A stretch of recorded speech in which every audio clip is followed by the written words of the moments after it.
Une technique d'IRM, imagerie par résonance magnétique, permettrait de mesurer à 6 mois une date de sortie du coma, selon les résultats d'une étude publiée dans la revue médicale Lancet Neurologie. Les chercheurs de l'hôpital Pitié-Salpêtrière, Assistance publique, Hôpitaux de Paris, en France ont mené leur étude avec 200 patients adultes dans le coma depuis plus de 7 jours après un arrêt cardiaque. Les chercheurs ont utilisé avec ces patients une technique d'IRM, imagerie par résonance magnétique, pour mesurer le mouvement de l'eau dans la substance blanche du cerveau, qui permet la connexion entre les neurones. Une prédiction de sortie à 6 mois de l'analyse de ce mouvement, son organisation et sa désorganisation a permis d'établir des seuils de prédiction de sortie du coma au bout de 6 mois. Au-dessus d'un certain seuil, on est certain que ça ira, au-dessous, on est certain que ça n'ira pas. Dans la zone grise, il faut attendre, a déclaré le professeur Louis Puybasset, de l'hôpital Pitié-Salpêtrière, Assistance publique, Hôpitaux de Paris, qui a dirigé l'étude. C'est une mesure anatomique,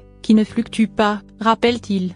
L'intérêt à terme, avoir un niveau de preuve très élevé pour pouvoir prendre la décision d'arrêter ou de poursuivre les soins, selon ce qu'on peut prédire du devenir du malade. Comme l'étude a été menée uniquement avec des comas après un arrêt cardiaque, de nouveaux tests doivent être mis en place après un traumatisme crânien et une rupture d'anévrisme. Les comas après arrêt cardiaque sont simples, car on réagit tous de la même manière. Dans les cas de traumatisme crânien, la zone grise est plus grande car ils sont tous différents, a expliqué le professeur Puybasset. Cette technique est supérieure à tous les autres tests utilisés à ce jour, a conclu le chercheur, mais ces résultats demandent maintenant à être confirmés par des essais à grande échelle. À lire aussi coma, la stimulation sonore pour connaître l'état de conscience, un nouvel indicateur pour prédire la sortie du coma, une technique d'imagerie pour établir sa sévérité.